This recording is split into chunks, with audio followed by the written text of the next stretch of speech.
ഇന്ന് ഞാൻ ഭയങ്കര സന്തോഷത്തിലാണ്. കാരണം എന്താ വെച്ചാൽ ഇന്ന് ഞാൻ എൻ്റെ ഇവിടുത്തെ വീടാണ് നിങ്ങൾക്ക് കാണിച്ചു തരാൻ പോണത്. യൂട്യൂബിന് വേണ്ടി ഞാൻ ഏറ്റവും ആദ്യം എടുത്ത വീഡിയോ ഹോം ടൂർ ആയിരുന്നു. പക്ഷേ അതൊന്ന് വോയിസ് ഓവർ ചെയ്ത് അപ്ലോഡ് ചെയ്യാൻ എനിക്കൊരു മാസം എടുത്ത്. ഈ ഒരു ഹോം ടൂർ കാരണമാണ് ഞാൻ യൂട്യൂബിലേക്ക് വന്നത് തന്നെ. യൂട്യൂബിൽ വീഡിയോസ് ഇടണമെന്നോ ഒരു ചാനൽ തുടങ്ങണമെന്നോ ഒരു ചിന്ത ഉണ്ടായിരുന്നില്ല. ഞാൻ ഈ അപ്പാർട്ട്മെൻറ്റിലേക്ക് താമസം മാറിയിട്ട് ഇപ്പോൾ 1 മന്തായി. അന്ന് ഞാൻ മാറുന്ന സമയത്ത് എൻ്റെ ബെസ്റ്റ് ഫ്രണ്ട് എന്നോട് ചോദിച്ചു, എൻ്റെ ഹോം ടൂർ ഒന്ന് കാണിക്കുമോയെന്ന്.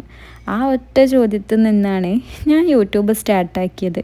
അങ്ങനെ ഞാൻ എൻ്റെ ഹോം ടൂർ വീഡിയോസ് എടുത്ത്, ബട്ട് അവൾക്ക് ആ വീഡിയോസ് ഇതുവരെയും അയച്ചു കൊടുത്തിട്ടില്ല. 2-3 പ്രാവശ്യം ഓൾ എന്നോട് ചോദിച്ചു, എവിടെ എൻ്റെ ഹോം ടൂറ്? ഞാൻ പറഞ്ഞു യൂട്യൂബിൽ ഇടുമ്പോൾ കണ്ടോന്ന്.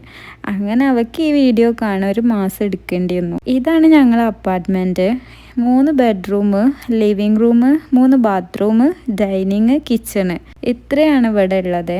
ഞാൻ ആദ്യമായിട്ട് സൗദിയിലേക്ക് വന്നപ്പോൾ ഒരു വില്ലയിലേക്ക് ഇനി വന്നിനിയത്. പിന്നെ അവിടുന്ന് വേറെ ഫ്ലാറ്റിലേക്ക് മാറി. കാരണം അവിടെ സൗകര്യം ഭയങ്കര കുറവേനി.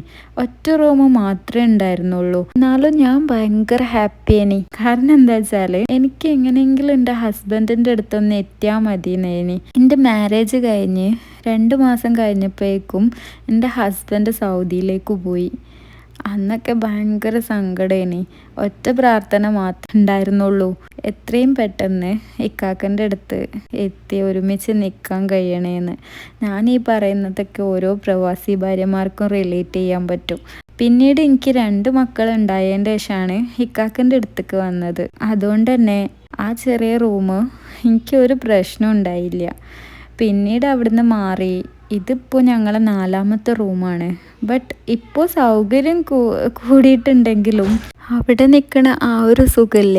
അവിടെ നമ്മൾ നാട്ടിൽ നിൽക്കണ അതേ ഒരു ഫീൽ ഉണ്ടായിരുന്നു. കാരണം വില്ല ആയതുകൊണ്ട് തന്നെ നമുക്ക് സ്വന്തമായിട്ടൊരു മുറ്റമൊക്കെ ഉണ്ടേനി. അവിടുന്ന് പോന്നപ്പോഴാണ് അതിൻ്റെ ഇമ്പോർട്ടൻസ് മനസ്സിലായത്. അല്ലെങ്കിലും എന്തും നമ്മളെ കയ്യിൽ നിന്ന് പോകുമ്പോഴാണല്ലോ നമുക്കതിൻ്റെ ഇമ്പോർട്ടൻസ് മനസ്സിലാവുക. ഇതിൻ്റെ മുന്നേ നിന്ന ഫ്ലാറ്റുകളൊക്കെ മെയിൻ റോഡിന് ചേർന്നിട്ടേനി. അതുകൊണ്ട് തന്നെ കുട്ടിക്ക് തീരെ താഴെ പോയിട്ട് കളിക്കാനുള്ളൊരു സൗകര്യങ്ങളൊന്നും ഇല്ലേനി. പക്ഷേ ഈ ഫ്ലാറ്റിലേക്ക് മാറിയതിൻ്റെ ശേഷം ഇതൊരു ഉള്ളിലേക്കായതുകൊണ്ടും പിന്നെ മെയിൻ റോഡിൻ്റെ സൈഡിലല്ലാത്തതുകൊണ്ടും ഇവർക്ക് താഴെ പോയി കളിക്കാനൊക്കെ പറ്റുന്നുണ്ട്. സൺലൈറ്റാണ് പ്രധാനമായിട്ടും മെയിൻ ഇമ്പോർട്ടൻ്റ്. കാരണം എന്താ വെച്ചാൽ പൊതുവേ ഈ ഫ്ലാറ്റിൽ നിൽക്കുന്ന ആൾക്കാർക്ക് സൺലൈറ്റ് കിട്ടാനാണ് കുറച്ച് ബുദ്ധിമുട്ടുണ്ടാവല്. പക്ഷേ ഇവിടെ എല്ലാ റൂമിലും സൺലൈറ്റ് കിട്ടുന്നുണ്ട്. പക്ഷേ എനിക്ക് കിച്ചണിൽ മാത്രം സൺലൈറ്റ് ഇല്ല എന്നുള്ളൊരു സങ്കടം ഉണ്ടേനി. കാരണം കിച്ചണിലെ വിൻഡോസ് ഒന്നുമില്ല. അതുകൊണ്ട് തന്നെ കിച്ചണിലേക്ക് സൺലൈറ്റ് കിട്ടണില്ല. ആ ഒരു പ്രശ്നം മാത്രമേ എനിക്കിവിടെ ഉള്ളൂ. എന്നാലും വേറെ ഒരു കുഴപ്പവും ഈ ഒരു ഫ്ലാറ്റിനില്ല. നിങ്ങളിപ്പോൾ കാണുന്ന ഈ ഒരു റൂമാണ് മക്കൾ കിടക്കുന്ന റൂം. പിന്നൊന്ന് ഞങ്ങളെ റൂമും പിന്നൊരു റൂം കിടക്കാൻ ഉപയോഗിക്കലില്ല, തിരുമ്പിയത് ചിക്കാനും അങ്ങനെയൊക്കെ ആയിട്ട് മക്കളെ കളിക്കുന്ന സാധനങ്ങൾ അതൊക്കെ സ്റ്റോർ ചെയ്യാൻ വേണ്ടിയിട്ടാണ് പിന്നെ ഉള്ളൊരു റൂം. ആ റൂം ഞാൻ ഈ ഒരു വീഡിയോയിൽ കാണിക്കുന്നില്ല. കാരണം അവിടെ തിരുമ്പിയത് ചിക്കിയിട്ടും മക്കളെ സാധനങ്ങളൊക്കെ പരന്നെടുക്കുകയാണ്. അതുകൊണ്ട് ഞാൻ ആ ഒരു റൂം കാണിക്കുന്നില്ല കേട്ടോ. എൻ്റെ വീഡിയോ കാണുന്നവർക്ക് ഇതിനെപ്പറ്റി പറഞ്ഞതിൻ്റെ ആവശ്യമില്ലല്ലോ. ഇക്കാക്കൻ്റെ പെർഫ്യൂം കളക്ഷൻസാണ് ഇതൊക്കെ. ഈ റൂം ബാത്റൂം അറ്റാച്ച്ഡ് ആണ്. ബാക്കി 2 ബാത്റൂം ബെഡ്റൂമിൻ്റെ ഉള്ളിൽ നിന്നല്ല, പുറത്തേന്ന് ഒന്ന് കയറി വരുന്നിടത്തും പിന്നെ 2 റൂമിൻ്റെ ഇടയിലായിട്ടുമാണ് പിന്നെ ഒരു ബാത്റൂം ഉള്ളത്. ആ ബാത്റൂം ഉപയോഗിക്കലില്ല. ആ ബാത്റൂമിലാണ് വാഷിംഗ് മെഷീനൊക്കെ ഇട്ടത്.